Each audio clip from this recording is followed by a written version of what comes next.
Estamos de vuelta en Punto Económico en este Día del Trabajador, el Día del Trabajo, en realidad, el Día del Trabajo del Trabajador. Y también estamos hablando acá de temas laborales importantes. Daniel, me gustaría...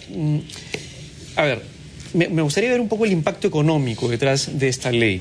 Finalmente, la ley es buena en el sentido que una persona que efectivamente pues, tiene un accidente, tiene un familiar con un accidente, digamos, por lógica debería el familiar estar digamos, atendiendo, ayudando a su familiar. El tema acá es quién paga la cuenta. ¿Quién termina pagando la cuenta de estos 7 días o de estos eventualmente, en el caso, por ejemplo, de lo que comentábamos, el tema de las faltas justificadas por el tema de descanso médico, digamos, con todas las de la ley? Sí. ¿Quién termina pagando siempre la cuenta? Veamos, ¿qué podemos analizar de esta norma?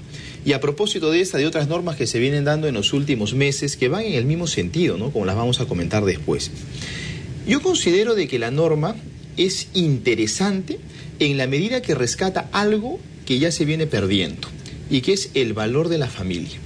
Lamentablemente, con la vida agitada y la vorágine que tenemos hoy en día, la familia cada vez es más residual y se va dejando de lado. Entonces, una norma que te diga, oiga, hay un derecho para el trabajador que se preocupa por su familiar enfermo, es interesante, porque de alguna forma el Estado está promoviendo el valor de la unión familiar y que un trabajador se preocupe por su familiar enfermo teniendo su derecho laboral cubierto. Hasta ahí todo va muy bien. El tema está de que en este, como en otros casos, el Estado actúa de esa manera, entre comillas, promotora, pero el Estado se desdice de la situación y no asume un rol que debería tener. Yo me pregunto concretamente, ok, ¿qué está haciendo acá el empleador? Bueno, el empleador en este caso, frente a su trabajador que le está pidiendo la licencia, le está dando 7 días como máximo con goce de haber. Eso está haciendo el empleador. Y yo me pregunto a continuación, ¿y qué está haciendo el Estado? Y la respuesta es nada. El Estado no hace nada. El Estado lo que está haciendo es establecer una obligación y encareciendo costos de la empresa, lo cual está bien en la medida que es un derecho laboral, pero me parece que la norma es interesante y sin embargo la norma es injusta. Es injusta porque el Estado no asume un rol. ¿Qué podría hacer? Una cuestión concreta y que ya sucede en otras legislaciones. Si este trabajador está dedicándose a atender a su familiar enfermo, este familiar enfermo le va a generar una serie de gastos. Muy bien, esos gastos que tiene el trabajador por su familiar enfermo, ¿por qué no podrían ser con algún tope, con algunas características, pero gastos deducibles de su renta bruta cuando pague impuesto a la renta? Y ahí tendríamos que el Estado sí está haciendo su parte. Y entonces una cosa hace el empleador, le da el descanso por 7 días y le paga, otra cosa hace el Estado porque le dice yo te deduzco estos gastos.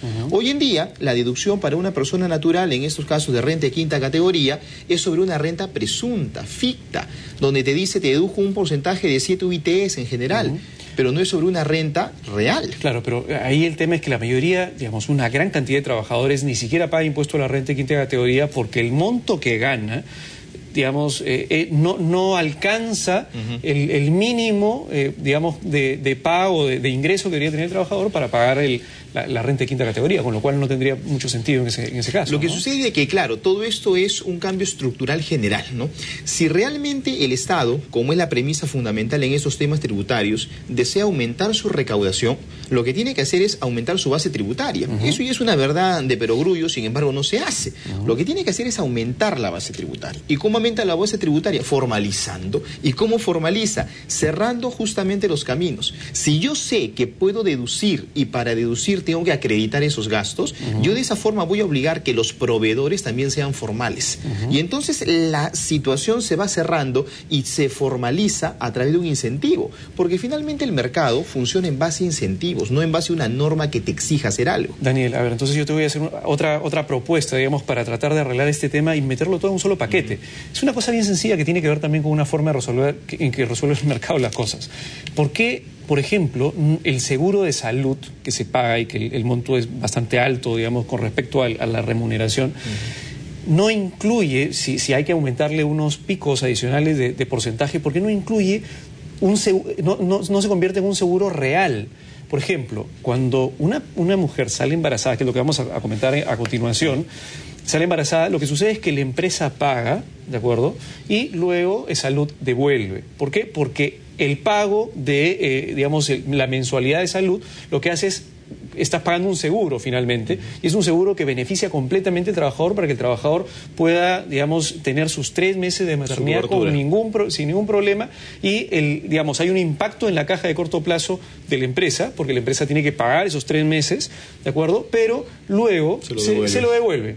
Eso creo que es lo mismo que debería suceder, digamos, se tendría que armar un paquete mucho más interesante que realmente asegure a las personas, dado que es un seguro, obviamente hay un tema de analizar cuánta ocurrencia va a haber, o sea, cuántas personas, por ejemplo... Nivel de siniestralidad. Nivel de siniestralidad, cuántas personas van a tener, por ejemplo, que ir hacia esta ley que estamos comentando, hacia, por ejemplo, el tema de los descansos médicos de repente de 7 días, 10 días, un mes. Entonces, creo que sería una medida bastante sana, se pagaría un poco más, pero el pago de cada, digamos, de cada empresa con respecto al trabajador, si se aumenta ligeramente y le cubre todos estos riesgos, obviamente eso más bien haría que las empresas quieran formalizarse para estar completamente cubiertas. A eso justamente me refería con el tema de los incentivos, ¿no? Completamente de acuerdo. Justamente el mercado funciona así. El mercado no va a funcionar porque mañana una ley diga y como cual varita mágica invente una situación e impone, sino porque se genera un incentivo, y un incentivo real, donde yo veo de que hay un beneficio. El beneficio no necesariamente es ganar dinero, pero hay un beneficio. El mercado no funciona sin beneficios. Trabajador, empleador, Estado, todos buscan un beneficio. Y decir eso no es un pecado, o sea, está bien, porque se busca maximizar los beneficios en el mercado y minimizar los costos. Es un análisis costo-beneficio. Yo veo de qué manera esta situación puede ser más ventajosa. Precisamente ahí, cuando se ve una situación mucho más real y no en una situación ficticia, se logra esos mecanismos, donde yo sé que realmente esto va a resarcir, va a volver, ¿no? Entonces está cubriendo lo que decíamos, una norma de cobertura, y esto se puede hacer muy fácilmente con un estudio actuarial, y entonces vemos cuál es el nivel de siniestralidad que va a ocurrir. No es una cuestión mágica, sino es una cuestión que se puede prever, no exactamente, pero por lo menos tenemos rangos, y en base a esos rangos se establecen los pagos que deban realizarse y los montos que luego deban retornar. Ahora, vamos a entrar a otra ley que ha salido también con respecto ahora a las mujeres embarazadas. Explícanos, por favor, Daniel, cuál es la novedad con respecto al tema de las mujeres embarazadas que tienen inicialmente 3 meses y ahora van a tener probablemente un adicional. Así es. Dentro de la misma línea, diría yo, de esta norma y de otras más, se ha dictado otra disposición según la cual se puede ampliar el periodo de descanso postnatal de la mujer embarazada cuando ha dado a luz a una criatura que ha nacido con discapacidad. De manera tal de que lo que se busca aquí es una inclusión de la persona con discapacidad a partir de su entorno familiar. Los comentarios serían los mismos que hace un momento. La norma se inscribe en una tendencia adecuada. Y todo esto nace, por cierto, desde la nueva Ley General de la Persona con Discapacidad, de diciembre del año pasado. Esa tendencia es correcta. El problema está cuando solamente se cargan estas situaciones al empleador y el Estado no asume un rol.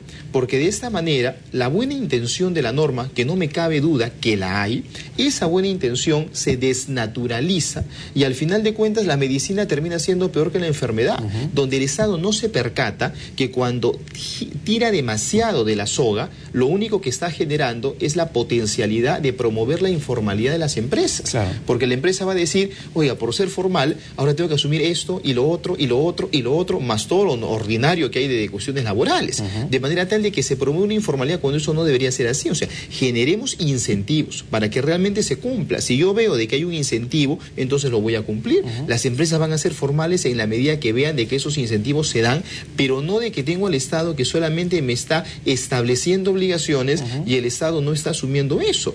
Estas personas con discapacidad son poblaciones vulnerables. Y hoy día no olvidemos que tenemos un ministerio dedicado justamente a eso, pero el Estado debe asumir un rol. Ese rol no se reduce tan solo a unos cuantos programas sociales, sino de que va mucho más allá en temas como este, por ejemplo, que son temas concretos y temas reales.